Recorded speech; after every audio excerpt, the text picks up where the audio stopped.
Hello students, स्वागत है आज की ऑडिट क्लास सेकंड के अंदर। चैप्टर वही 1 ऑडिट बेसिक इंट्रोडक्शंस, इसके बारे में कल हम एक क्लास ले चुके हैं। उसके आगे के बारे में हम आज स्टडी करेंगे इसके अंदर, वही बेसिक इंट्रोडक्शन के अंदर ही। देखिए, कल हमने 3 टर्म्स हमने पढ़ी थी, बुक कीपिंग, अकाउंटिंग, ऑडिटिंग। तो इसके बारे में हम सबकी डेफिनेशंस पढ़ चुके थे। हमने ये भी कल लास्ट में जाना था कि जो अकाउंटेंसी का जो व्यवहारिक भाग है, जो प्रैक्टिकल वर्क है, जिसके अंदर हम ट्रांजेक्शन रिकॉर्ड वगैरह करते हैं, केवल प्रैक्टिकल वर्क करते हैं, वो बुक कीपिंग कहलाता है। जिस पे हम थ्योरेटिकल वर्क करते हैं, सैद्धांतिक प्रिंसिपल्स का हम यूज करते हैं, वो अकाउंटिंग। और जब हम क्रिटिकल एनालिटिकल व्यू रखते हैं अपना, तो उसे बोलते हैं हम ऑडिटिंग व्यू बोलते हैं। अब इन तीनों पर बड़ा क्वेश्चन बन जाता है कॉम्पिटिटिव एग्जाम के हिसाब से। आप केवल इनके अंदर वर्बली याद रखेंगे आप इनको कि तीनों में डिफरेंस क्या है, लेकिन अकॉर्डिंग बीकॉम के पर्पज़ से आपको फाइनल एग्जाम अटैम्प्ट करने के लिए आपको ये एजिटिस लाइन सेंटेंस आपको याद रखने होंगे। इनको आप बढ़ा सकते हो, अच्छा कर सकते हो, लेकिन इनको वर्ड्स को आगे मिसप्लेस नहीं करेंगे आप। तो सबसे पहले हम आते हैं, पहले हम टॉपिक लेते हैं किस आधार पर हम इन्हें डिफरेंस करें। पहला इनके डेफिनेशन जो अर्थ है, इनका जो मीन है, उसके अकॉर्डिंग इसमें हम डिफरेंस करेंगे। तो हमने पहले स्टडी की थी कि बुक कीपिंग किसे बोलते हैं। बुक कीपिंग क्या बोलते हैं, जो आपका जो बिजनेस ट्रांजेक्शन, जो आपका व्यापारिक लेन देन है, जो आपका व्यापारिक व्यवहार, उसको आपको हिसाब किताब की जो बहियाँ होती है, जो बुक्स है, जैसे परचेज बुक है, सेल्स बुक्स है, उनके अंदर लिखने की एक कला है, एक आर्ट है एक ये। तो कल हमने इसके बारे में स्टडी कर चुके हैं ऑलरेडी, वही डेफिनेशन यहाँ पर लिखी है। और हमने बताया अकाउंटिंग। अकाउंटिंग में क्या था, अकाउंटिंग 4 प्रक्रियाएं मेजर बनी हुई थी आपको। अकाउंटिंग 4 प्रक्रिया बताई थी क्या, अभिलेखन, वर्गीकरण और संक्षिप्तकरण, निर्वचन। ये आपको 4 प्रक्रियाएं बताई गई थी। तो अकाउंटिंग इस चीज़ को बोलेंगे कि जो वित्तीय, यहाँ पर शब्दों पर ध्यान देना, इसको आगे रिप्लेस मत करना। वित्तीय लेन देन, इंग्लिश में से बोलेंगे फाइनेंशियली ट्रांजेक्शन, वह घटनाएं और इवेंट्स। तो मतलब क्या, अकाउंटिंग क्या है, अकाउंटिंग में 2 चीज़ें रिकॉर्ड करी जाती है। क्या क्या, फाइनेंशियली ट्रांजेक्शन और इवेंट्स, जो कि मुद्रा के रूप में लिखे जा सकते हैं, जो कि मनी की फॉर्म के अंदर आप रिटर्न डाउन कर सकते हो। को अभिलेखन, अभिलेखन को बोलते हैं रिकॉर्डिंग। वर्गीकृत करने के लिए बोलते हैं अपन क्लासिफिकेशन, संक्षिप्तकरण, समराइजेशन और निर्वचन। तो हमें 4 कार्य होते हैं, वो करने होते हैं इन ट्रांजेक्शन और इवेंट्स के लिए। तो ये सारी जब 4 कार्य आप कर लेते हैं, उसे बोलेंगे अकाउंटिंग। इसके बाद में हम बात करते हैं ऑडिट के बारे में। तो यहाँ पर क्या है, जो भी चीज़ आप पहले कर चुके हो, जो भी आपके भैया और अकाउंट्स, जो भी आपकी जो बुक्स और अकाउंट्स जो आप बना चुके हो, उनकी जांच की प्रक्रिया, उनका हम क्या टेस्ट करते हैं यहाँ पर। ठीक है, हम यहाँ पे एक जांचेंगे प्रक्रिया अंकेशन। ठीक है, तो इसकी डेफिनेशन यदि हम बात करें, तो डेफिनेशन भी हम यहाँ पर और लिख सकते हैं कि हम ये बोल सकते हैं, इसका अर्थ होता है टू ईयर, मतलब सुनना। ठीक है, तो अपने हम बिजनेस के बारे में सुनते हैं, हमारा बिजनेस कैसा रहा, कैसा नहीं रहा। तो ये मेनली हम बात करें तो एक जांच की प्रक्रिया है। इसके बाद हम देखते हैं कि इनका कार्य का जो वर्क है, इनका वर्क का नेचर कैसा रहता है, इनका वर्क का स्कोप हम देखते हैं यहाँ पर। तो वर्क में देखिए, हम सबसे पहले व्यापारिक लेन देन होता है उसको बुक्स में रिकॉर्ड करते हैं, परचेज बुक हो, सेल्स बुक हुई है। फिर उसके बाद में हम उनको अकाउंट्स के अंदर पोस्टिंग करते हैं। फिर बाद में उनका अकाउंट्स का बैलेंस निकालते हैं, बैलेंस निकालकर हम ट्रायल बैलेंस बनाते हैं। तो अप टू ट्रायल बैलेंस तक बनाने के सारे वर्क यहाँ पर आते हैं। जैसे 11th क्लास में हमने स्टडी करी होगी, स्टार्टिंग जब आपने सीखा होगा, तो आपने सेल्स बुक्स, परचेज बुक्स में एंट्री करना सीखी होगी, एंट्रियाँ करना सीखी होगी। फिर बाद में आपने अकाउंट्स बनाना सीखे होंगे, फिर अकाउंट्स का बैलेंस निकाला होगा आपने, बैलेंस से फिर आपने ट्रायल बैलेंस बनाया होगा। तो इस तरह के जो हम कार्य करते हैं, वो तो आता है कहाँ पर, अब तो ट्रायल बैलेंस बनाने का कार्य में आता है बुक कीपिंग के अंदर। ट्रायल बैलेंस बनाने के बाद में जो आगे के कार्य होते हैं, जो फाइनल अकाउंट्स में बनाने होते हैं, उसके लिए हमने याद कीजिए आप, ट्रेडिंग P&L अकाउंट जब अपन बनाते हैं, तो उससे सबसे पहले हमें एडजस्टमेंट करने पड़ते हैं। एडजस्टमेंट कैसे, जैसे आउटस्टैंडिंग सैलरी है, एडवांस प्रीपेड कोई एक्सपेंस है, डेप्रिसिएशन लगाना है हमें, या कोई एंट्री जो रिकॉर्ड जो हमने करने छूट गया है, या सही या गलत अमाउंट्स हो गया है, उसको हम सही का समायोजन करते हैं, सारे एडजस्टमेंट सही करते हैं। वो सारे एडजस्टमेंट कर हम उसके बाद हम बनाते हैं अंतिम खाते, फाइनल अकाउंट्स बनाते हैं, हमारे trading P&L balance sheet accounts वो बनाते हैं। वो अकाउंट्स बनाने के बाद में हम इन अंतिम खातों का निर्वचन करते हैं। इनका निर्वचन करने से मतलब क्या है, इंटरप्रिटेशन करते हैं। मतलब हम क्या है, यहाँ इनको इनके एक तरह शोध करते हैं, इनके ऊपर हम सोचते हैं कि हमारी जो साल भरी वर्किंग है वो कैसी रही, हमारी सकारात्मक रही, नकारात्मक रही। हम पिछले साल के वाले से कंपेयर करते हैं, कहाँ हमारे इंप्रूवमेंट करना है, हमें कहाँ हमने अच्छा परफॉर्म करी, कहाँ हमारा लूज पॉइंट रह गया, या सिमिलर बिजनेस से हम कंपेयर करते हैं। जैसे हम रेशो वगैरह निकालते हैं यहाँ पर, ये सारे कार्य यहाँ पर आते हैं। अब ये क्या है, ऑडिटिंग क्या है, ऑडिटिंग इसके बाद की प्रक्रिया है। जो आपने बुक्स अकाउंटिंग या अकाउंटिंग सिस्टम है, जो इंटरनली कंट्रोल सिस्टम है हमारा, उसकी जांचने की प्रक्रिया है। जो भी हमने कार्य किया, क्या क्या किया था हमने स्टार्टिंग में किया था, हमने अकाउंटिंग बुक्स बनाई थी, अकाउंटिंग सिस्टम हमने मेंटेन कर रखा था, और इंटरनल कंट्रोल सिस्टम बना रखा था हमने, आंतरिक नियंत्रण प्रणाली हमने एक बना रखी थी, उसकी भी हम जांच जाएगी साथ साथ ही। ऑडिटिंग एक बड़ी प्रक्रिया, उसके आदमी ये सबको जांच लेता है कि हमारा बिजनेस कैसा चल रहा है या कैसा नहीं चल रहा है। इसके बाद हम बात करते हैं कि नेचर, तो नेचर की यदि बात करें तो जो ये जो वर्क है ये यांत्रिक या लिपिकीय प्रकृति का है। मतलब इसके अंदर है ना कोई बहुत ज़्यादा बुद्धिमान व्यक्ति की आवश्यकता नहीं है। आपको कोई भी जो 12th पास व्यक्ति जो लिपिक है, जो कलर का वर्क कर सकता है, वो आपको यहाँ पर कर सकता है। वो सामान्य से थोड़ी बहुत नॉलेज होनी चाहिए। आगे यदि हम बात करें अकाउंटिंग की, तो अकाउंटिंग के लिए जरूरी है कि यहाँ पर ये एक प्रॉपर अकाउंटेंट हो जो डबल एंट्री सिस्टम को जानता है, तो ही ये कार्य किया जा सकता है। तो एक बुद्धिमान व्यक्ति होगा, एक स्पेशल उसे नॉलेज होगी, भले इसका सर्टिफिकेट हो, जरूरी ये नहीं है कि वो बीकॉम पास आउट हो, जरूरी नहीं वो सीए हो ही सही, लेकिन उसको एक नॉलेज होनी चाहिए, एक अच्छी खासी नॉलेज होनी चाहिए, उसका एक अच्छा एक्सपीरियंस होना चाहिए, या फिर उसने ऐसा फील्ड चॉइस कर रखा है जहाँ उसने ट्रेनिंग वगैरह ले रखी है, तो उसको ये वर्क कर सकता है। और जब हम तीसरे के टॉपिक की बात करते हैं कि हम बात करेंगे किसका, ऑडिटिंग की, तो ऑडिटिंग के लिए वो विशेष योग्यता वाला व्यक्ति चाहिए जो इनसे भी ज़्यादा अच्छा नॉलेज रखता हो। प्राय ये व्यक्ति क्या सीए ही होता है ना, प्राइस की योग्यता सीए ही तय कर रखी है। लेकिन जहाँ पर कंपलसरी नहीं ऑडिट कराना, वहाँ कोई साधारण व्यक्ति भी कर सकता है ऑडिट वगैरह, जिसको उस नॉलेज होनी चाहिए, तो वो व्यक्ति भी कर सकता है। इसमें एक चीज़ और है कि ये जो आपका कार्य है ये प्रारंभिक कार्य है, ठीक है। और ये जो कार्य है पुस्तक पालन के बाद में लेखांकन प्रारंभ होता है, और लेखांकन के बाद में क्या कार्य होता है, अंकेशन प्रारंभ होता है। तो इनकी आप एक डिफरेंस और अलग से कर सकते हैं कि स्टेप कैसा है। ये प्रारंभिक कार्य है, प्रारंभिक कार्य के बाद स्टेप्स में नेक्स्ट स्टेप क्या होगी, पुस्तक पालन जब आपका बुक कीपिंग हो चुकी तो आप करेंगे अकाउंटिंग, अकाउंटिंग जब आपकी हो चुकी तो आप करेंगे ऑडिटिंग। तो आप इस तरीके से वहाँ वर्क कर सकते हैं, एक और डिफरेंस बना सकते हैं। फिर आपकी बात आती है कि रेस्पॉन्सिबिलिटी, तो रेस्पॉन्सिबिलिटी भी क्या होता है, हम देखिए ये जो व्यक्ति है इसको अपना काम करना है, बस केवल सबसे पहले इनिशियली प्रारंभ में वर्क करेगा। तो ये व्यक्ति कभी भी किसी भी हालत के अंदर, जो ये बुक कीपर है जिसे हम बोलते हैं पुस्तक पालक, हिंदी मतलब इंग्लिश में बोलते हैं बुक कीपर, तो बुक कीपर कभी भी इसके लिए और इन दोनों व्यक्तियों के लिए जिम्मेदार नहीं हो सकता है, क्योंकि उसको ऑलरेडी कम नॉलेज में बताया कि कम नॉलेज वाला व्यक्ति है वो, तो केवल अपना ही कार्य करेगा।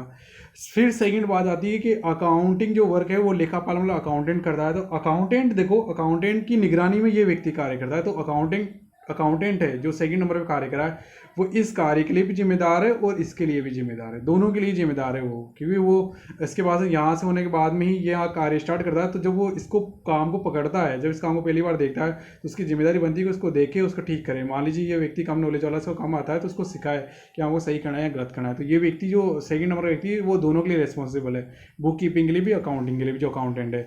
लेकिन जो बुक कीपर है वो केवल अपने ही काम के लिए रिस्पॉन्सिबल है, दूसरे वाले के रिस्पॉन्सिबल नहीं है।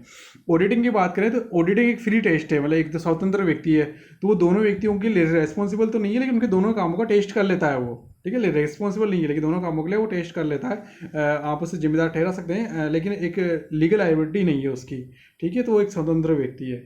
वैधानिकता, लीगलिटी यदि हम बात करें तो इसके लिए कोई भी लीगल नियम नहीं है कि भाई आपके पास में बीकॉम पास आउट होना ही चाहिए या उसका सीए वगैरह ही होना चाहिए। लेकिन यहाँ पर यदि हम बात करें तो यहाँ पर कुछ हद तक वैधानिक नियम लागू होते हैं। बड़े बड़े जो बिजनेसमैन है, जो बड़ी बड़ी कंपनियां जो अपना बिजनेस कर रही है, तो वहाँ पर ये जरूरी होता है कि आपके पास में वेल क्वालिफाइड अकाउंटेंट हो, वेल क्वालिफाइड पास में लेखापाल हो। और यहाँ पर भी यही नियम होता है कि यहाँ पर सब कुछ विधान द्वारा शासित होता है। जब हम कंपनी जब ऑडिट करते हैं तो उसका एक लॉ बना हुआ है अपना, तो उसमें बताया गया है कि कितने चार्टर्ड अकाउंटेंट होने चाहिए और कि कितना अनुभव उन्हें होना चाहिए, और वो उस कंपनी के अंदर कर्मचारी नहीं हो, जैसे बहुत सारी लीगल फॉर्मेलिटीज होती है, उनके बाद में ही आप किसी को ऑडिट के लिए अपॉइंटमेंट कर सकते हो। तो यहाँ पर तो सब कुछ ही विधान द्वारा शासित, विधान द्वारा मतलब आपकी जो लीगल लॉ है उसके द्वारा शासित होता है। जबकि यहाँ पर कुछ भी नहीं है पहले के अंदर, यहाँ पर कुछ लीगलिटी एप्लीकेबल होती है और यहाँ पर सब कुछ लीगलिटी के अकॉर्डिंग ही चलेगा। एक्टिंग पर्सन कौन होगा, हम देखिए करने वाला व्यक्ति कौन हो सकता है। यहाँ पर एक्टिंग पर्सन की बात की गई है, तो यहाँ आंतरिक कर्मचारी होगा, ये भी आंतरिक कर्मचारी हो, प्राय बाह्य व्यक्ति होता है। जो ऑडिटिंग हम करवाई क्यों रहे हैं, ये ऑडिटिंग हम खुद ही कर लेंगे तो फिर मतलब क्या रहेगा, हम सामान्यतः से बाहर वाले व्यक्ति से कराते हैं। लेकिन एक मान लीजिए एक बहुत छोटा व्यापारी सब्जी बेच रहा है या फिर एक बुक सेलर है, तो बहुत छोटा व्यापारी तो खुद भी अपने आप की ऑडिट कर सकता है, साल भर की ऑडिट खुद ही चेक कर सकता है, या फिर अपने ही व्यक्ति से कार्य करवा सकता है ये। तो वहाँ पर हम बोल सकते हैं खुद ही ऑडिटिंग करा। लेकिन प्राय सामान्य सामान्य बिजनेस के दृष्टिकोण से हम देखेंगे तो ये बाहर वाला व्यक्ति ही करता है। रिपोर्ट, एक्चुअल के अंदर हम बात करेंगे ये व्यक्ति रिपोर्ट नहीं देता है, ये केवल रिकॉर्ड मेंटेन करता है। स्टार्टिंग के जो रिकॉर्ड है, प्रारंभिक लेखे हैं, अपन यहाँ लिख सकते हैं कि ओपनिंग जो प्रारंभिक जो लेखा बुक्स है, जो प्राइमरी बुक्स है, उनको मेंटेन करता है। ये हमारे फाइनल अकाउंट्स बनाते हैं और ये अपनी रिपोर्ट देता है। तो रिपोर्ट कौन देता है, जो ऑडिटर होता है वो अपनी रिपोर्ट देता है। तो मैंने इस प्रकार से आप देखेंगे, मैंने यहाँ पर शायद 6-7 डिफरेंस मैंने आपको समझाए हैं। इसके डिफरेंस और भी हो सकते हैं, आप आपकी बुक्स उठाएंगे तो वहाँ पर कंपेयर कर रखा है, दो बता रखा है वहाँ पर। बुक कीपिंग का एक बार अकाउंटिंग के साथ बता रहा है और एक बार बुक कीपिंग का ऑडिटिंग के साथ ले रखा है। मैंने यहाँ पर तीनों को एक साथ करके आपको कंपेयर बताया कि तीनों में एक साथ डिफरेंस क्या है। एग्जाम में 2 में डिफरेंस पूछे तो 1 और 2 ही लिखेंगे आप, मान लो उसने फर्स्ट में और थर्ड के अंदर पूछा है तो फर्स्ट और थर्ड का ही आप आंसर लिखेंगे, जैसा वो पूछे वैसा जाता है। तीनों में पूछा है तो तीनों का एक साथ हम चार्ट बनाएंगे। डिफरेंस कुछ और भी हो सकते हैं, सामान्य जो डिफरेंस है मैंने यहाँ पर लिख दिए हैं, आप इनको बढ़ा भी सकते हो घटा भी सकते हो। इसके बाद में हम चलते हैं आगे। आगे हमारा टॉपिक है कि अंकेशन की अनिवार्यता देखते हैं कि हमारा जो अंकेशन है, जो ऑडिटिंग जो वर्क है वो उसका नेचर कैसा है, वो कंपलसरी है या फिर लग्जरी नेचर है उसका, कि भाई बस आपको शौक आ रहा था आप करवा लीजिए, या फिर लीगलिटी ज़रूरी है। तो देखिए ये चीज़ कि वो कंपलसरी होगा या फिर वो लग्जरीज के अंदर है, ये चीज़ डिपेंड करता है कि आपका जो बिजनेस है, जो आपका जो बिजनेस है उसका नेचर कैसा है, उसका ना परफॉर्म, उसका जो प्रारूप है वो कैसा है, ठीक है। और उसका बिजनेस का लेवल क्या है, मतलब उसके अंदर उसकी सेल्स क्या है, उसकी टर्नओवर क्या है, उसका प्रॉफिट क्या है, इन सब चीज़ों पे डिपेंड करता है। जैसे कि मैं बात करूँ प्रारूप की, तो एक कंपनी चाहे वो घाटे में चल रही हो चाहे फ़ायदे में चल रही हो, उसको हमेशा ही ऑडिटिंग करानी पड़ेगी। ऐसे ही सरकारी समितियाँ होती है, पब्लिक कॉरपोरेशंस होते हैं, बैंक्स हो गए, ये सब के सभी ऐसी चीज़ें हैं जिन्हें आपको हमेशा, चाहे वो घाटे में चले, चाहे कितना छोटा बिजनेस हो, चाहे वो 1 रुपये का बिजनेस करते हो, चाहे उन्होंने 1 रुपये बिजनेस नहीं किया हो, लेकिन उन्हें कंपलसरी उन्हें ऑडिट कराना ही पड़ेगा, ठीक है। तो यहाँ लीगल फॉर्मेलिटी पर प्रारूप पर डिपेंड हुए। अब बात आती है पार्टनरशिप फर्म हुए या एकल बिजनेस हुआ, मतलब आप सेल्फ बिजनेस कर रहे हो, सिंगल व्यक्ति सिंगल पर्सन बिजनेस कर रहे हो, तो ऐसे बहुत सारे जो, या फिर आपने कोई कमेटी बना रखी है, इससे और भी चीज़ें होती है। तो वहाँ पर हम देखेंगे, वहाँ पर आपको बिजनेस का लेवल लिखना पड़ेगा कि यहाँ आपकी इतनी करोड़ टर्नओवर से 50 करोड़ टर्नओवर से जो भी लिमिट होती है, शायद मुझे अभी एग्जिट याद नहीं है, इसी ये टॉपिक हमारा आगे हम डिस्कस करेंगे। वहाँ पर हमको एग्जिट लिमिट लिखा दी जाएगी कि इतनी ज़्यादा से टर्नओवर ज़्यादा है तो आपको हमेशा ऑडिट करवानी पड़ेगी, और पर्टिकुलर सी ये चार्टर्ड अकाउंट से करवानी पड़ेगी, और कौन सी दशाओं में आप चार्टर्ड अकाउंट के बिना भी किसी सामान्य व्यक्ति से ऑडिट करवा सकते हो। तो ये सारे नियम हम आगे पढ़ेंगे। तो यहाँ पर देखो, हम इसके बारे में डीपली स्टडी नहीं करूँगा, तो हम यहाँ पर यूँ देख सकते हैं, यूँ जाना जा सकते हैं कि हमारे क्यों ज़रूरी है। तो पहले बात है कंपनी के लिए, तो कंपनी के लिए क्या ये ऑलवेज कंपलसरी है, जो तो कंपनी को तो आपको ऑडिटिंग करवानी ही पड़ेगी। और देखो अब इसका बेनिफिट क्या होगा, इसका बेनिफिट क्या होगा, जो शेयर होल्डर्स है उनको कंपनी के प्रति विश्वास जगेगा। भाई कंपनी में क्या होता है, कंपनी के मालिक कौन होते हैं, शेयर होल्डर्स होते हैं। शेयर होल्डर्स तो सबके सब कंपनी के पास से बैठे हुए नहीं रहते हैं, कोई बॉम्बे का है, कोई दिल्ली का है, कोई टोंक का है, कोई जयपुर का है, कोई भरतपुर का है, कोई कहीं का भी हो सकता है शेयर होल्डर्स।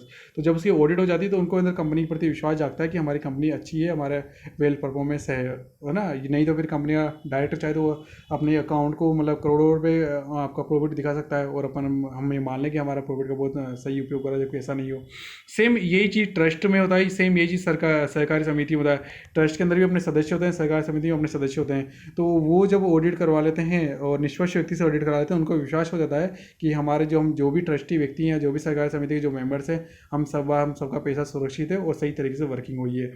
सार्वजनिक निगम है, जो पब्लिक कॉरपोरेशंस हैं, जो पब्लिक जो गवर्नमेंट कंपनीज हैं, जैसे गेल बेल हेल है, राजस्थान के अंदर देखें तो हमारी जो JVNL है, ये भरतपुर है, भरतपुर बिजली कंपनी है आपकी। तो इस तरह की, जैसे रिको हुआ, तो और गवर्नमेंट और अदर डिपार्टमेंट्स हुए आपके, तो इन सबको भी आपको ऑडिट कंपलसरी करवाना होता है। कहीं पर लायबिलिटी हमारी CA से करवानी, कहीं पर हम किसी और व्यक्ति से हम करवा सकते हैं। तो यहाँ पर भी जनता का और सरकार का पैसा लगा हुआ रहता है इन सब चीज़ों के अंदर। तो सरकार को ये विश्वास दिलाया जा सकता है, सरकार गवर्नमेंट के जो एम्प्लॉय अधिकारी उनको विश्वास दिलाया जा सकता है, और साथ ही जनता को विश्वास दिलाया जा सकता है कि आपका जो पैसा है वो सही जगह लगा हुआ है, उसका कोई मिसयूज नहीं हो रहा है, या फिर फ्रॉड हो रहा है तो किस लेवल तक हो रहा है। ऐसे ही फर्म के लिए, ऐसे ही बेकाकी के लिए होता है। तो ये सबके लिए अलग अलग बेनिफिट होता है। फर्म के अंदर जैसे पार्टनर्स है, तो पार्टनर्स बेनिफिशियरी हो गए, तो पार्टनर्स को संतुष्टि मिलेगी। एकाकी व्यापारी है, मतलब सिंगल बिजनेस मैन है, तो उसका हो सकता है, देखो सिंगल बिजनेस में नॉर्मली जैसे मान लीजिए आप बुक सेलर है, सब्जी का विक्रेता है, या छोटी दुकान है, उसके पास दुकान है, तो ना तो बुक कीपिंग मेंटेन करता है ना अकाउंटिंग मेंटेन करता है, तो उसको ऑडिटिंग कराने की जरूरत है ही नहीं।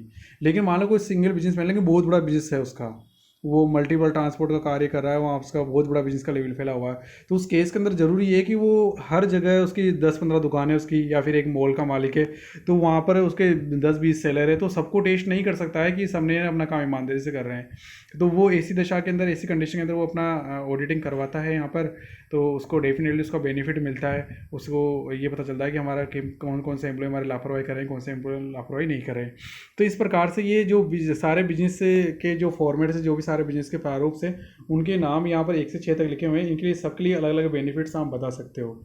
देखिए आप केवल इन नामों को रट सकते हो, इनको याद कर सकते हो, रटोगे तो नहीं फिर भी केवल, क्योंकि मेरे रटने वाला कुछ है ही नहीं। आपके जैसे कंपनी एक फॉर्मेट है, ट्रस्ट एक फॉर्मेट है, सहकारी समितियाँ होती है वो एक फॉर्मेट है, पब्लिक कॉरपोरेशन है, गवर्नमेंट डिपार्टमेंट है, फर्म है, पार्टनरशिप फर्म हुई, सिंगल बिजनेसमैन, ये सबके आपके फॉर्मेट्स हैं, है ना। सबके सब आपके प्रारूप है आपके कि किस लेवल के बिजनेस कर रहे हैं। तो इनके लिए, सबके लिए आपको ये बताना है कि ये किस प्रकार से ऑडिट जो करवाना जो वर्क है वो है ना, मतलब इनके लिए फ़ायदेमंद है या नहीं। इसका यहाँ पर इतना सा आपको 2-3 लाइनें आपको लिखनी है। रटना किसी को बिल्कुल भी नहीं है। आप इसकी जो डीपली नॉलेज है आप को स्टडी करना चाहे तो वो आपकी बीकॉम की बुक्स के अंदर अवेलेबल है। मैं उसको यहाँ पर लिखवाऊंगा नहीं तो बहुत ज़्यादा लेंथी हो जाएगा, बस केवल आपको समझाऊंगा। आप उसके अंदर और पढ़ सकते हो, आसानी से पढ़ सकते हो, और आसानी से याद होने वाली चीज़ें हैं ये। आप कभी भी इन चीज़ों में, इनकी चीज़ों में बोलता हूँ, इनके अंदर आप ऊपर नीचे कर सकते हो, इनका लेवल बदल सकते हो। इसमें थोड़ा बहुत कुछ बातें ऊपर नीचे होती है तो आपको मार्किंग में कोई फ़र्क नहीं आने वाला है। और आप कितना ही याद कर लीजिए, आपको वैसा याद बिल्कुल वहाँ नहीं रहता है एग्जाम के अंदर। तो आप समझते हुए याद कीजिए, आप समझते हुए याद कीजिए कि जैसे कंपनी है तो कंपनी के लिए हम बेनिफिशियरी कौन, शेयर होल्डर्स, तो हम वहाँ बड़े काम लेंगे शेयर होल्डर। ट्रस्ट के लिए क्या हो गया, ट्रस्टी हो गए। सहकारी समिति सदस्य हो गए। सरकार के लिए सरकार का पैसा हो गया। फर्म के लिए साझेदार हो गए। एका के लिए वो खुद बिजनेसमैन हो गया। तो ये यहाँ बेनिफिशियरी। अब ऐसा नहीं कर सकते आप, ऐसा उल्टा पुल्टा करेंगे तो आप नंबर कट जाएंगे। जैसे आप लिख दो फर्म के लिए शेयर होल्डर्स, कंपनी के लिए सदस्य, कंपनी के लिए आप लिख दो पार्टनर्स, ट्रस्ट के लिए लिख दो आप पार्टनर्स। तो ट्रस्ट के पार्टनर्स नहीं होते हैं, ट्रस्ट के क्या होते हैं, ट्रस्टी होते हैं। सहकारी समिति के सदस्य होते हैं। सार्वजनिक जो निगम है, जो सरकारी विभाग है, उनके अंदर गवर्नमेंट का पैसा लगा हुआ रहता है। तो आपको इतना सा ध्यान रखना कि आपको सही वर्ड्स यूज करते हुए वहाँ पर लिख कर आएँ। यदि आप उल्टा फुल्टा हर कुछ लिख देंगे तो फिर आपकी मार्किंग नेगेटिव हो जाएगी। लिखना आपको यही है कि किस प्रकार ये उनके लिए फ़ायदेमंद है, बस इतना सा आपको ध्यान रखना है। इसकी अंदर की जो डिटेल्स है वो मैंने यहाँ पर नहीं लिखी है, मैंने यहाँ पर, वो आप जो आपकी बीकॉम बुक से उससे स्टडी कर सकते हैं। एक लास्ट जो पॉइंट है ये बड़ी अच्छा है, ये बड़ा, इसको देखा, सही व समुचित की अवधारणा, सही व समुचित, ट्रू एंड फेयर। तो आपको देखो, यही हमारा मुख्य उद्देश्य भी यही होता है। यदि हम अंकेशन का जो ऑडिट है उसका प्राइमरी या मुख्य उद्देश्य हमारे तो वो यही होता है। तो अंकेशक क्या होता है, उसकी राय देता है, वो अपनी राय प्रकट करता है। ठीक है, वो अपनी क्या राय देता है, राय प्रकट करके ये बताता है कि हमारे पास में जो वित्तीय विवरण है, जो फाइनेंशियल स्टेटमेंट्स है, जो आपके ट्रेडिंग पेंडल अकाउंट है, वो सही, वो उचित है या नहीं, वो ट्रू एंड फेयर है या नहीं है। तो हमारा जो अंकेशन का जो मुख्य उद्देश्य है वो यही है। तो इसके बारे में आपको और ज़्यादा स्टडी आप कर सकते हो बुक से। कंसेप्ट इसके अंदर कुछ ज़्यादा विशेष नहीं है। आपको जो वर्ड है, ये सेंटेंस में ऊपर लिखा है, इसको चेंज नहीं करना है। अंकेशन का मुख्य उद्देश्य ये होता है कि उसकी राय में वित्तीय विवरण सही उचित है या नहीं, ये राय इसका देना होता है, ये उससे राय प्रकट करनी होती है अपनी। अब आप आगे बात करते हैं अंकेशन की कुछ कमियां। वो अंकेशन एक विलासिता, आप ये मान सकते हो कि इसकी कमियां मान सकते हो, या फिर इसे लग्जरीज फॉर्म में काउंट कर सकते हो। मतलब जरूर नहीं है ऑडिट अपना हर जगह रहा है। जैसे होता है कि बिजनेस का व्यापार बहुत छोटा है, तो जैसे एक ठेला चलाने वाला है, वो उससे यदि आप बात करो कि ठीक है साहब आप ऑडिट कराओ अपनी, वो बोलेगा, और वो बोलेगा आप बताओ आपके अकाउंट्स का हैं, आप उसके ऑडिट करने जा रहे हो, आप बताओ आपके ना बैलेंस शीट का है, पी एंड अकाउंट का है। तो वो बोलेगा हाथ जोड़कर कि यदि मुझे इतना ही पढ़ा लिखा होता तो मैं यहाँ ठेला क्यों चला रहा होता। ठीक है, वो और ही वर्क कर रहा होता ना आपके पास में, तो ठेला ही क्यों चला रहा होता। तो इस केस के अंदर हम देखेंगे कि ऐसे जो छोटे व्यक्ति या छोटा व्यापारी है, जिनके लिए ज़बरदस्ती बर्डन आ जाता है ऑडिट का, तो उनके लिए वो क्या यूजलेस होती है वो चीज़, उनके लिए अनावश्यक खर्चा, तब वो नेगेटिव भूमिका निभाता है। देखो क्या क्या कमियाँ आ सकती है यहाँ पर। देखिए, आपका धन का दुरुपयोग होगा। जाहिर सी बात है, जब आप ऑडिट करवाए तो किसी व्यक्ति को आपको पेमेंट करना पड़ेगा। फ्री के अंदर कोई ऑडिट नहीं करेगा। आपका टाइमिंग जाएगा, वो आपका टाइमिंग भी खाएगा। वहाँ पर आपका ऑफिस के अंदर आएगा, आपका शक्ति का उपयोग करेगा, आपकी जो मेन पावर्स उसका यूज़ करेगा वो, क्योंकि वो आपसे बहुत सारे रिकॉर्ड्स है, बहुत सारी शीट्स वगैरह ऐसी मांगेगा जो आपके पास तैयार नहीं थी, आपको तैयार करनी पड़ेगी, जो आपके लिए जरूरी नहीं थी लेकिन उस व्यक्ति के लिए जरूरी हो जाएगी।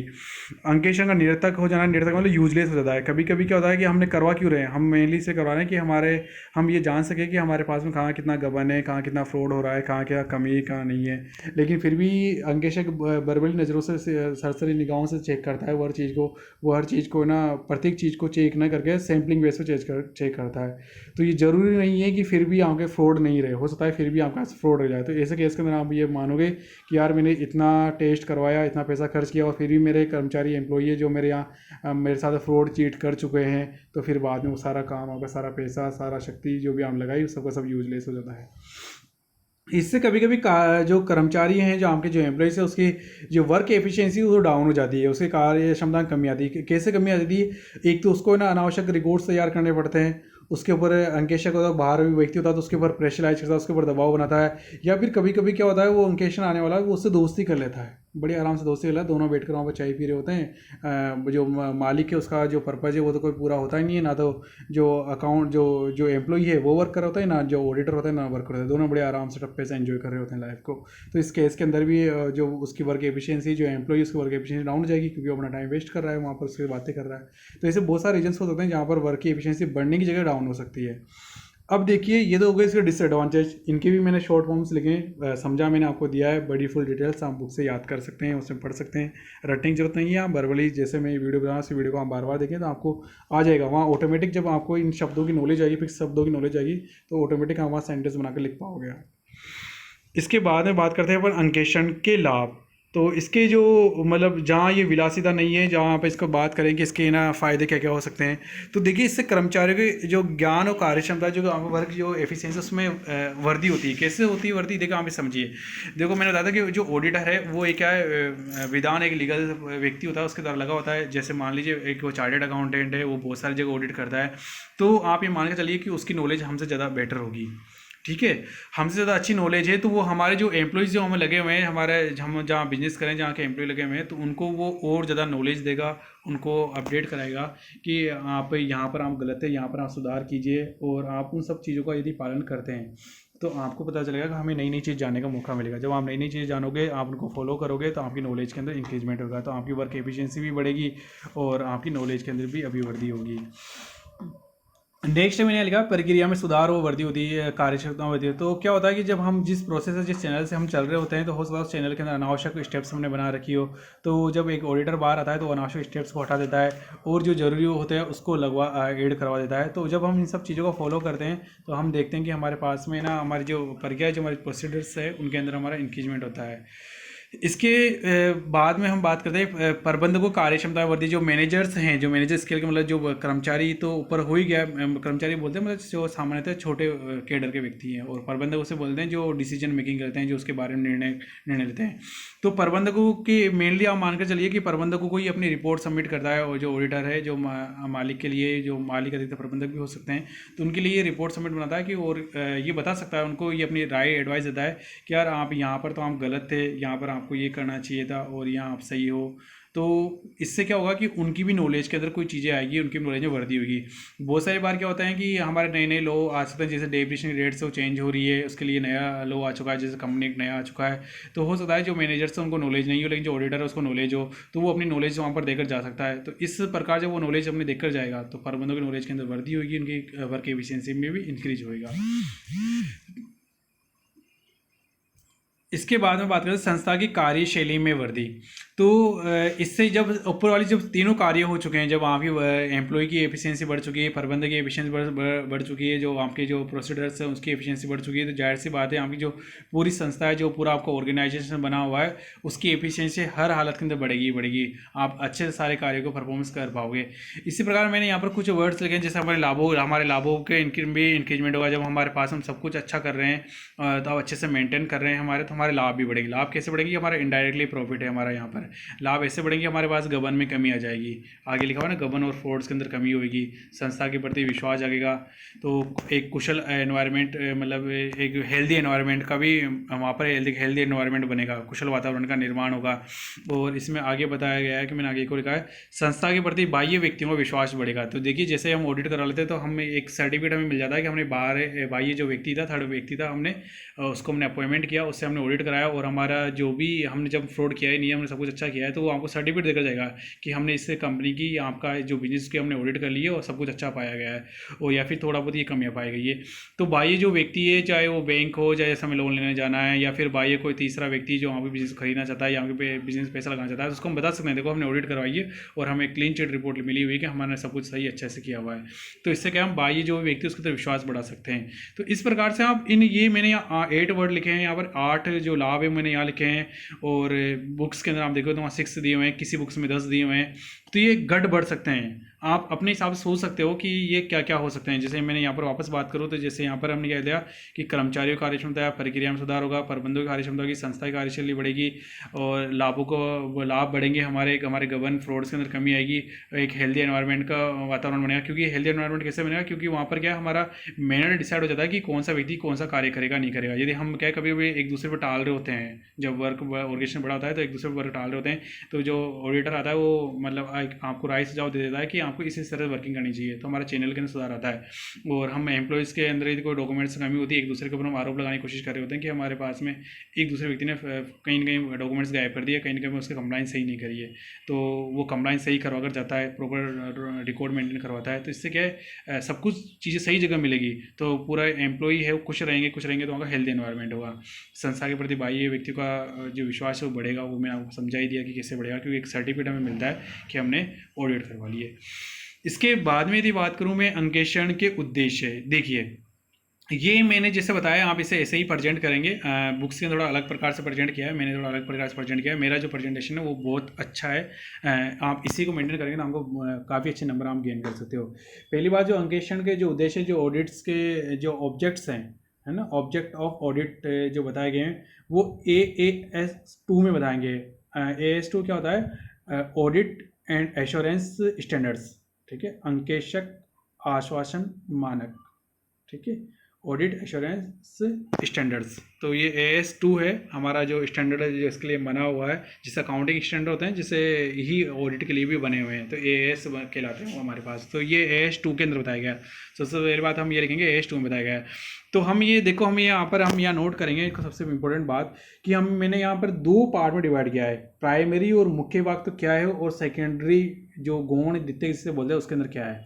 देखिए हमारा जो अंकेक्षण का उद्देश्य है, आपसे कॉम्पिटिटिव एग्जाम के अंदर या कहीं पूछा जाए 2 नंबर क्वेश्चन में कि आपका उद्देश्य क्या है, तो आप केवल जो यहाँ पर 2 लाइन आपके नीचे लिखी हुई है वही आप यहाँ पर ऐड करेंगे कि यही 2 हमारा उद्देश्य है। हमारा उद्देश्य क्या है? केवल राय प्रकट करना होता है। आप 1 वर्ड के अंदर आंसर दो तो हमारा उद्देश्य क्या होता है? राय प्रकट करना होता है।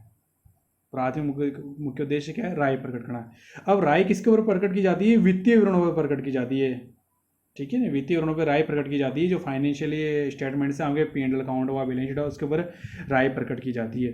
अब क्या प्राइमरी राय प्रकट करी जाएगी, क्या राय प्रकट करी जाएगी? आपके देखिए कि हमारा उद्देश्य क्या था? राय प्रकट करना। किस पर? वित्तीय विवरणों से क्या था? P&L अकाउंट, बैलेंस शीट को राय प्रकट करना है। क्या राय प्रकट करना होता है कि ये सही, उचित, ट्रू एंड फेयर है या नहीं। तो इन 3 वर्डों को आप ध्यान रखेंगे, तो इन 3 वर्डों से मिलकर ही हमारा आंसर बनता है कि हमारा प्राथमिक उद्देश्य क्या, हमारा प्राइमरी उद्देश्य क्या है। क्या राय 1 वर्ड के अंदर आंसर क्या होगा? राय प्रकट करना। और 1 सेंटेंस का आंसर क्या होगा? राय प्रकट करना है किस पर? वित्तीय विवरण है, जो फाइनेंशियल स्टेटमेंट्स है, जो P&L अकाउंट, जो बैलेंस शीट्स है, उनके ऊपर उनकी हम जाँच करेंगे, उनके ऊपर हम राय प्रकट करेंगे और टेस्ट के ऊपर हम ये राय देंगे हमारे पास में कि हमारा जो P&L अकाउंट, जो बैलेंस शीट है वो सही और उचित, ट्रू एंड फेयर है या नहीं, ट्रू एंड फेयर है या नहीं। हम जरूर नहीं हम हर बार हाँ ही करें। यदि हम लग रहा है कि गलत लग रहा है तो हम नया की रिपोर्ट दे सकते हैं कि नहीं सब ये सब कुछ गलत है, ऑडिटर अपनी रिपोर्ट दे सकता है कि यहाँ पर हमें गलत पाया गया है। तो इस प्रकार से हमारे प्राइमरी उद्देश्य हो गया। तो इसके अंदर आप यही वर्डिंग ध्यान रखेंगे, इसके अंदर आप मिस प्लेस नहीं करेंगे, नहीं तो आपके मार्क्स कट जाएंगे। इसके अंदर कोई गुंजाइश नहीं है कि आप इसके अंदर शब्दों को ऊपर नीचे कर दें। जो शब्द मैंने 3 वर्ड जो मैंने आपको लिए हैं उनको वैसे वैसे प्रकट करने। क्या? राय प्रकट करना किस पे? वित्तीय विवरण है, जो P&L बैलेंस शीट की जांच करके ये कि वो सही, उचित हैं या नहीं है। तो 3 वर्ड के अंदर आपका आंसर क्या? एक सेंटेंस के लिए। और 1 वर्ड आंसर क्या था? केवल राय प्रकट करना। रिपोर्ट आप एडवाइस करते हो कि क्या है क्या नहीं है।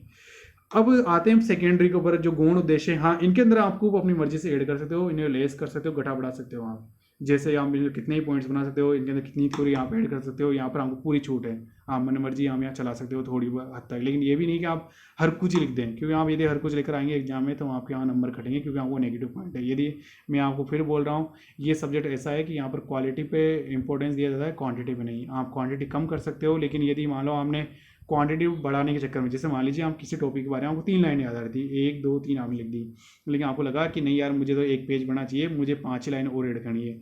अब आपने आगे जो 5 लाइनें वो इस प्रकार से गबड़ सबड़ हर कुछ लिख दिया आपकी मन की मर्जी से, तो ये क्या हुआ कि आपकी जो 3 लाइन में जो नंबर आने वाले थे ना वो भी कट जाएंगे वहाँ के, क्योंकि आपने यहाँ गलत लिख दिया ना, तो गलत लिखने का इफेक्ट ये जाएगा कि आपको सब्जेक्ट की नॉलेज नहीं है, आपने ये भी मान के एक तरह से मान के चलो दुक्के में लिख दिया है, टीप कर लिख दिया है, तो आपका ये यहाँ पर भी नेगेटिव मार्किंग हो जाएगी आपकी। जैसे वो मान लीजिए कि 5 नंबर का क्वेश्चन था, हो सकता है कि वो आपको पहले 4 नंबर दे रहा था, लेकिन जब आपने जैसे जैसे गलत टॉपिक आपने बहुत सारे लिख दिए, अब आपको 1 या 2 नंबर ही देगा फिर वो आपको, क्योंकि आपको बता दिया कि आपको नॉलेज नहीं है। तो आपको इतना ही बताना, जितनी नॉलेज उतनी बतानी है, वो सही नॉलेज ही बतानी है, आपको कभी भी गलत नॉलेज नहीं देनी है। गलत नॉलेज देते ही आपको जो सही लिखा है उसके भी नंबर कट जाएंगे, वो वहाँ नेगेटिव मार्किंग ऑटोमेटिक जनरेट हो जाती है। मैं एज ए प्रोफेसर भी यही करता हूँ और सारे व्यक्ति यही करते हैं, तो आपको इस चीज़ का विशेष ध्यान रखना है। अब आगे मैंने बताया था कि सेकेंडरी के अंदर हमने यहाँ पर नाम याद कर सकते हैं, अशुद्धियों का पता लगाना।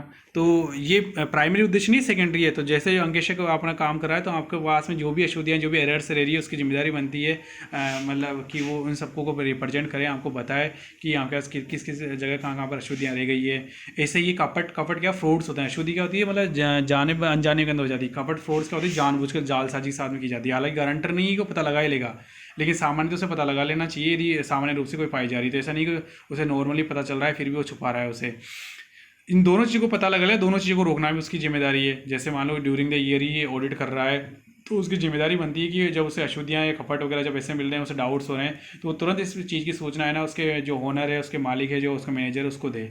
प्रबंधकों को वो सलाह दे सकता है। अब यहाँ देखो सलाह एडवाइस तो दे रहा है, लेकिन प्रबंधक जो मैनेजर से, जो कंपनी के जो मैनेजर, उनकी जिम्मेदारी नहीं है वो उस सलाह को माने ही सही। वो जरूरी नहीं है, उसके बाध्य नहीं है, मतलब वो रेस्पॉन्स नहीं कि उस चीज़ को माने ही सही। उनकी इच्छा है, उन्हें अच्छी लगे तो मान ही सकते हैं, उनकी इच्छा है तो रिफ्यूज भी कर सकते हैं उसके, ठीक है। और ना ही वो जिम्मेदार है, ऑडिटर भी इस प्रकार जिम्मेदार नहीं है कि वो सलाह दे वही सही। लेकिन सामान्यतः उसको ये एडवाइस दे देनी चाहिए कि जिससे कि आपकी संस्था का और डेवलपमेंट अच्छा हो सकता है, तो उसे एडवाइस दे देनी चाहिए। जरूरी नहीं है, लीगल रिस्पॉन्सिबिलिटी नहीं है उसकी कि वो दे वही सही एडवाइस देना, कि उसका तो क्या है, लीगल रिस्पॉन्सिबिलिटी क्या है, उसकी राय प्रकट करना है उसका वहाँ पर, ठीक है। वहाँ रिपोर्ट के अंदर करता है, वो अपनी राय प्रकट कर रहा है वहाँ पर।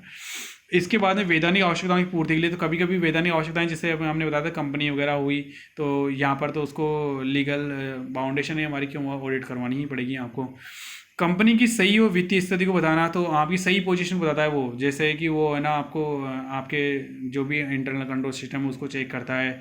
वो ये बताने की कोशिश करता है कि आपके पास में जो बैलेंस शीट्स के अंदर जो आपके एसेट्स बताई गई है वो सही मूल्य पर मूल्यांकित है या नहीं है। अपनी जितनी भी नॉलेज होती है उसके बेस्ट नॉलेज के आधार पर वो सर्टिफिकेट मतलब उसको सत्यापित करने की कोशिश करता है वहाँ पर कि सब कुछ सही है नहीं है। एक तो मैं बोल सकता हूँ यहाँ 2 वर्ड में काम करूँगा। ये आगे हमारे चैप्टर भी हैं, वाउचिंग एंड वेरिफिकेशंस, मतलब प्रमाणन और सत्यापन का जो कार्य है वो भी करता है वो यहाँ पर। तो सत्यापन और प्रमाणन का जो वर्क है, इसके हम अलग से आगे चैप्टर है तो उनके अंदर और डीपली स्टडी करेंगे। तो आप इस पॉइंट को आगे और मैटर बढ़ा सकते हैं, आराम से लिख सकते हैं इसके अंदर, जब हम आगे की हमें नॉलेज हो जाएगी। तो इसके अंदर क्या होता है, जो एसेट्स है, जो जिम्मेदारी है, उनका क्या है सत्यापन किया जाता है।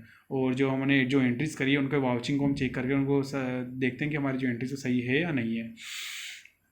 तो इसकी इनके अंदर ये सब हेडिंग्स हैं, ये क्या सबके सब हेडिंग्स हैं। इनके अंदर जो डिटेल्स है वो मैंने आपको समझाने की कोशिश करी है। इसके अंदर पॉइंट्स कम ज़्यादा हो सकते हैं, यहाँ वाले में कोई बदलाव की कोई गुंजाइश नहीं है। यहाँ पर हमें 3 वर्ड से राय प्रकट करना वित्तीय विवरणों के ऊपर, और सही उचित है या नहीं है इस उद्देश्य से। तो ये 3 वर्ड ऐसे कैसे रहने वाले हैं। यहाँ पर आप काफ़ी ऊपर नीचे काफ़ी हद तक अपनी नॉलेज के बेस पर, बेस्ट नॉलेज के बेस पर ऊपर नीचे आप चेंज कर सकते हो। इनमें 5-5, 10-10 लाइनें आप लिख सकते हो, किसी में कम लाइन लिख सकते हो। जैसा बुक भरी हुई है वैसे आपको बिल्कुल याद नहीं करना है, आपको हर में 2-3 लाइन ही याद करनी है, इससे ज़्यादा याद नहीं करना है। लेकिन जितना आप याद करो उतना अच्छे से लिख कर आओ उसे, आप इधर का उधर ना करें, ठीक है। इसके बाद में हम आगे चलते हैं, देखते हैं आगे क्या है।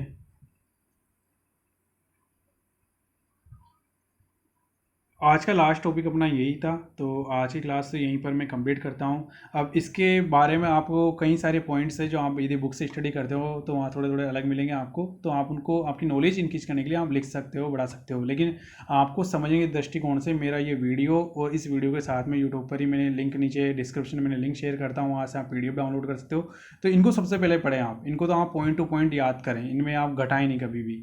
इनको आप बढ़ा सकते हो, लेकिन बढ़ाने का मतलब ये नहीं कि हर कुछ बढ़ा देंगे। तो आप किसी रेफरेंस बुक का, जो मैं RVD में यहाँ पर आपको सजेशन करता हूँ कि आप रमेश बुक डिपो की पब्लिशिंग बुक्स परचेज कीजिए, तो उसकी आप सहायता ले सकते हो। लेकिन उसके भी जो आपने 3-4 सेंटेंस याद कर लिए बहुत है, इनफ है, सफिशिएंट है। पूरा पेज, पूरे चार्ट के चार्ट आप बिल्कुल ऐसे याद नहीं करेंगे, वो आपको कतई जरूरत नहीं है, ना ही आप उसे याद रख पाओगे, ठीक है। आशा करता हूँ कि आप मेरे को सही तरीके से समझेंगे, सही तरीके से आप पढ़ाई करेंगे। और ये भी है कि मैं डेली वीडियो नहीं बनाऊंगा, मैं शायद एक दिन छोड़ कर एक दिन वीडियो बनाऊंगा, मतलब मैं वीक में 3 वीडियो आपके लिए लॉन्च करूंगा। क्योंकि एक वीडियो साइज में यदि मैं बात करूँ तो मेरा वीडियो जो एक वीडियो करीब 30 से 40 मिनट्स का होता है। और यदि मैं प्रैक्टिकली यही क्लास यदि मैं क्लास में लेता हूँ तो मेरी 1.5 आवर से भी ज़्यादा क्लास की साइज हो जाएगी। क्योंकि मैं वहाँ पर आपको पहले समझाऊंगा, फिर आपको ना लिखवाऊंगा बोलकर, तो आप वहाँ रिटर्न डाउन करोगे, फिर आप उसे लिखोगे, तो बहुत सारा टाइमिंग वहाँ पर आप शोर शराबे कर सकते हो। तो बहुत सारी टाइमिंग है जो यहाँ पर मेरी सेव हो जाती है, आधी से ज़्यादा टाइमिंग मेरी सेव हो जाती है। तो मैं यहाँ वीक में यदि मान लो मैं 3 क्लास ले रहा हूँ तो आप मान कर चलिए कि उनकी साइज जब मैं क्लास में लेता हूँ तो 7 क्लास से भी ज़्यादा हो जाती। तो आपका कोर्स टाइमली पूरा हो जाएगा। मैं इसी प्रकार से वीडियो आगे बनाता रहूँगा। आप बार बार ये मैसेज नहीं करें सर आज का वीडियो डाला है या नहीं डाला है। और हाँ, मेरे इस चैनल को आप बाहर के जो स्टूडेंट्स हैं उनके साथ में शेयर कर सकते हैं, उनको बता सकते हैं वो। और आप मेरे चैनल को लाइक शेयर सब्सक्राइब कीजिए इसके बाद, तो जैसे ही आपको नोटिफिकेशन मिल जाएगा उनका बेल आइकन पर क्लिक कीजिए, आपको नोटिफिकेशन मिल जाएगा। और मेरे चैनल को ज़्यादा से ज़्यादा आप सब्सक्राइब कीजिए। Thank you.